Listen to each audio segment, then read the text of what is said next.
Hello friends, welcome to the new episode of my channel. আমি অরিত্র। এখন এই ভিডিওর মধ্যে আমরা কিছু লেটেস্ট আপডেটস নিয়ে কথা বলবো এবং একটা টিজারেরও রিয়াকশন দেবো। তো সব থেকে প্রথমে যদি টিজারটাকে নিয়ে কথা বলি, তো দ্য একেন তার যে থার্ড পার্ট আসতে চলেছে। প্রথম পার্টটা ছিল হচ্ছে গ্যাংটকে ছিল, তারপরে তারা নেক্সট ছবিতে আর কি স্কেল আপ করেছিল রুদ্ধশ্বাস রাজস্থানে ছিল, এবং থার্ড পার্টে আমরা বেনারস দেখতে পাচ্ছি। কদিন আগেই ছবিটা শুট হয়েছে এবং ছবিটা 16ই মে রিলিজ করতে চলেছে। আর রুদ্ধশ্বাস রাজস্থানে বেসিক্যালি ছিল হচ্ছে যে একেন বাবুকে কোথাও একটা ফেলুদার যে সোনার কেল্লা ছবিটা ছিল যেটা রাজস্থানে ছিল, তো সেইটার সাথে মিক্স করে আপনি দেখবেন ওই ছবিটার মধ্যে রুদ্ধশ্বাস রাজস্থানে প্রচুর মানে সোনার কেল্লার আর কি রেফারেন্সেস আর কি রাখা হয়েছিল, ওইভাবে কিছু সিনও রেখেছিল।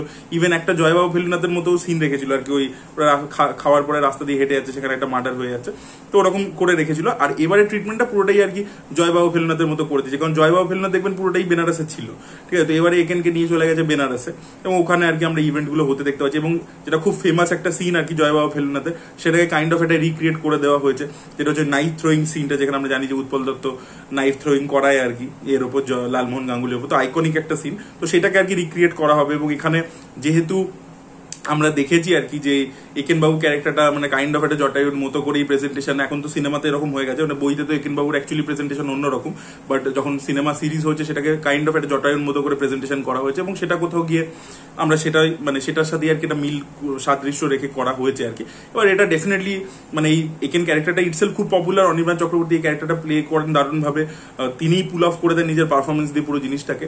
এবং যেহেতু একটা অডিয়েন্সের সাথে রিজোনেন্স তৈরি হবে, তো সেই জন্য করা হয়েছে আইকনিক জিনিসপত্রকে রেখে। আর প্রোডাকশন ভ্যালু রয়েছে এসভিএফ, মানে একটা হিউজ প্রোডাকশন স্কেল থাকবে। বেনারসটাকে যেভাবে শুট করা হয়েছে, জয়দীপদা যেভাবে দেখিয়েছেন, সেগুলো দেখতে খুব ভালো লাগছে। আমরা হোলি টোলির সিন ইত্যাদি দেখতে পাচ্ছি, তো খুব কালারফুল, খুব গ্র্যান্ডার লাগছে আর কি। সেই জিনিসটা খুব ভালো, যে বড় পর্দায় দেখার মতো ছবি মনে হচ্ছে। আর অনির্বাণ চক্রবর্তী তো দেখুন যে অল্পই হিউমার রাখা হয়েছে টিজারের মধ্যে, এবং সেটা ভালো লাগছে। বাট শাশ্বত চট্টোপাধ্যায়ের ক্যারেক্টারটা কি এখানে অ্যান্টাগনিস্টের চরিত্র আমার মনে হচ্ছে, মানে কাইন্ড অফ একটা মোগনলাল মেঘরাজ টাইপের ক্যারেক্টার হতে চলেছে।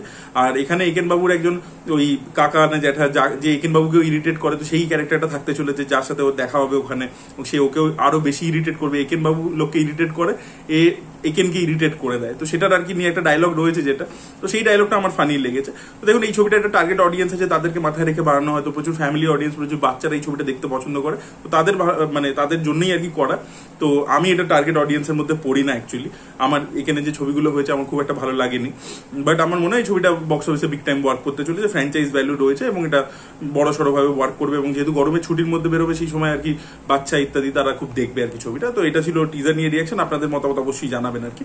এবার যদি আমি আপডেটস গুলো নিয়ে কথা বলি, প্রথম আপডেট হচ্ছে শাহরুখ খানের দ্য কিং ছবিকে কেন্দ্র করে, যে ছবিটা ডিরেক্ট করছেন সিদ্ধার্থ আনন্দ, তো এর মধ্যে সুহানা খান ডেবিউ করছে। শোনা যাচ্ছে এই ছবির মধ্যে কিন্তু একটা নতুন স্টার কাস্টের নাম শোনা যাচ্ছে, সেটা হচ্ছে আশাদ ওয়ারসি এই ছবির মধ্যে একটা ইম্পর্টেন্ট ক্যারেক্টার প্লে করতে চলেছেন। ইয়েস, কোন ক্যারেক্টার, তার ক্যারেক্টার কিরকম হবে সেটার ব্যাপারে কোনো আপডেট এখনো উঠে আসেনি, বাট তিনি এই ছবির পার্ট হতে চলেছেন। পরবর্তী আপডেটটা হচ্ছে রক্তবীজ পার্ট 2 কে কেন্দ্র করে, তো এই ছবির মধ্যে নুসরাত জাহানের একটা আইটেম সং থাকতে চলেছে। এটা আপডেটটা আপনাদেরকে আগেই শেয়ার করেছিলাম। এবার এই আইটেম সংটা কম্পোজ করেছেন সুরজিৎ চট্টোপাধ্যায়, তিনি গোবিন্দ দাঁত মাজেনা রক্তবীজ 1 গানটা তৈরি করেছেন। সেই গানটা খুব হিট হয়েছিল এবং সেই গানটা কিন্তু স্ক্রিন প্লের মধ্যে আর কি একটা পার্ট ছিল, সেখানে অঙ্কুশকে আমরা দেখতে পেয়েছিলাম, সেটা আবার গল্পের মধ্যে কানেক্টেড। এবং পার্ট 2 তে অঙ্কুশ ভিলেন হতে চলেছে, আবির ভার্সেস অঙ্কুশ আমরা দেখতে পাবো। তো সেইভাবেই আর কি এটাও নাকি মানে এই গানটাও নাকি গল্পের একটা ইম্পর্টেন্ট পার্ট, এবং গল্পটাকে কোথাও গিয়ে গানটা এগিয়ে নিয়ে যাবে। এবং নুসরাত এই যে পোর্শনটা, এই যে মানে আইটেম সংটা, এটা শুটিং অলরেডি ডান, এটা হয়েছে বোলপুরে শুট হয়েছে। তো দেখা যাক এইবারে মানে গানটা কতটা হিট হয়। গোবিন্দ দাঁত মাজেনা যেরকম লোকের পছন্দ হয়েছিল, দেখা যাক এই গানটা মানুষের কতটা পছন্দ। পরবর্তী আপডেটটা হচ্ছে সানি দেওলের জাট 2 কে কেন্দ্র করে, তো গোপীচাঁদ মালিনীর একটা ইন্টারভিউতে জানিয়েছেন যে জাট 2 তে আমরা সানি দেওলের যে ক্যারেক্টারটা, তো সেই ক্যারেক্টারটা আর কি ব্রিগেডিয়ারের যে ক্যারেক্টারটা সানি দেওল প্লে করছে, তার ব্যাক স্টোরিটা দেখতে পাবো, তার ফ্যামিলির দিক ইত্যাদি সেগুলো দেখতে পাবো। তো সেই দিকটা আর কি দেখাবে। তো দেখা যাক এবারে যে পুরোটাই আর কি ওরকম হয় নাকি ও আবার একটা নতুন মিশনে যায়, সেরকম কোনো ব্যাপার থাকে, দেখা যাক সেটা কিরকম ভাবে তারা এক্সপ্লোর করে, সেটি দেখার মতো বিষয় হবে। তবে গোপীচাঁদ মালিনী বলেছেন যে ইমিডিয়েটলি তিনি ছবি বানাচ্ছেন হচ্ছে বালাকৃষ্ণের সাথে, নন্দমুরি বালাকৃষ্ণের সাথে তার কথাবার্তা হয়ে আছে। তিনি অলরেডি বিরাসিমা রেডি বলে একটা ছবি নন্দমুরি বালাকৃষ্ণকে নিয়ে বানিয়েছিলেন, যেটা বক্স অফিসে খুব সফল হয়েছিল। তার পরবর্তীতে আবার নন্দমুরি বালাকৃষ্ণের সাথে গোপীচাঁদ মালিনী কোলাবোরেট করতে চলেছেন, সেটা তিনি কনফার্ম করেছেন। আর তিনি এটাও জানিয়েছেন যে পবন কল্যাণের সাথেও তার কথাবার্তা হয়ে রয়েছে।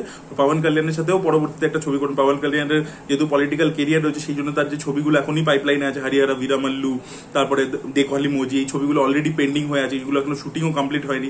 এই ছবিগুলো ওটিটি মানে যে ওটিটি যে ডিলস গুলো দিয়েছিল, তারা বলেছিল একটা সার্টেন টাইমের মধ্যে রিলিজ করতে হবে, তো সেটা যদি না করতে পারে তাহলে ডিলগুলো ক্যান্সেল হয়ে যাবে। তো ওই ছবিগুলো নিয়ে অলরেডি প্রবলেম চলছে। তো গোপীচাঁদ মালিনী পাওয়ান কালিয়ানের কোলাবোরেশন হতে এখন টাইম লাগবে, বাট এই মুহূর্তে নন্দমুরি কালিয়ান মানে নন্দমুরি বালাকৃষ্ণ তার সাথে আর কি ছবি তিনি করতে চলেছেন, এবং তারপরে জাট 2 তে সানি দেওলের ক্যারেক্টারটার ফ্ল্যাশব্যাক স্টোরি, তার ফ্যামিলি সাইড, সেগুলোকে এক্সপ্লোর করবে তিনি। ভিডিও পরবর্তী আপডেট হচ্ছে রামচরণের পেদ্দি ছবিকে কেন্দ্র করে। তো এই ছবির মধ্যে একটি স্পেশাল গানের জন্য এবং কিছু দৃশ্যের জন্য কাজল আগরওয়ালকে মেকার্সরা অ্যাপ্রোচ করেছে। এবার দেখা যায় কাজল আগরওয়াল এই ছবির মধ্যে এই ক্যামিও পোর্শনটা করেন কিনা, এক্সটেন্ডেড ক্যামিও প্লাস একটা সং এর মধ্যেও তাকে দেখতে পাওয়া যাবে, দেখা যাক তিনি করেন কিনা। পরবর্তী আপডেট হচ্ছে সুরিকে কেন্দ্র করে। তো সুরি আরো একটা ছবি করছেন, তার অফিসিয়াল অ্যানাউন্সমেন্ট চলে, সেটা পোস্টার চলেছে, মান্ডাডি বলে নাম হতে চলেছে ছবিটা। এটা একটা বোট রেসিং নিয়ে হবে। এখানে সুরিকে আমরা একজন ফিশারম্যানের চরিত্রে দেখতে পেতে চলেছি। এই গল্পটা এই যেরকম তামিলনাড়ুতে একটা রেসিং হয়, বোট রেস হয়, সেটার ব্যাপারে আইডিয়া ভেট্রিমারান অ্যাকচুয়ালি সুরিকে দিয়েছিলেন, এবং তার পরবর্তীতে এই ছবিটা তৈরি হয়েছে। পোস্টারগুলো খুব ইমপ্রেসিভ লাগছে, এবং সুরি কিন্তু প্রত্যেকটা ছবিতেই কিন্তু কন্টেন্টের লেভেল পুশ করছে। তাকে ভেট্রিমারান হিরো বানিয়েছিল বিদুথালাই পার্ট 1 এবং সেখান থেকে কিন্তু সে নিজের কেরিয়ারটাকে নেক্সট লেভেলে নিয়ে গেছে, পরপর ভালো ছবি করে, কন্টেন্ট ড্রিভেন ছবি, সেখানে তার একটা হিরোইক প্রেজেন্টেশনও থাকছে। তো ভালো ভালো ছবি সে করছে।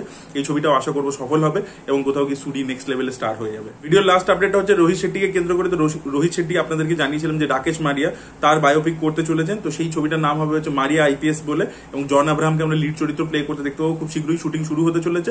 45 দিনের নন স্টপ শিডিউল হবে, এবং তার মধ্যেই রোহিত শেট্টি কমপ্লিট করবে। এটা একটা বায়োপিক হবে, এবং প্রথমবার তিনি যে কপ ইউনিভার্স বানিয়েছেন এটা সম্পূর্ণ একটা স্ট্যান্ডালোন ফিল্ম হবে। ওটার সাথে এটার কোনোভাবে কানেকশন থাকবে না। এটা অনেক বেশি রিয়েলিস্টিক একটা অ্যাপ্রোচে রোহিত শেট্টি ছবি বানাতে চলেছেন। দেখা যাক এই ছবিটা কিরকম হয় এবং এই ছবিটা বক্স অফিসে সফল হয় কিনা। এবং সিংহাম আগেন ছবি হিসাবে খুব একটা ভালো ছিল না, সফল হয়ে গেছিল ফ্র্যাঞ্চাইজ ভ্যালুর জন্য।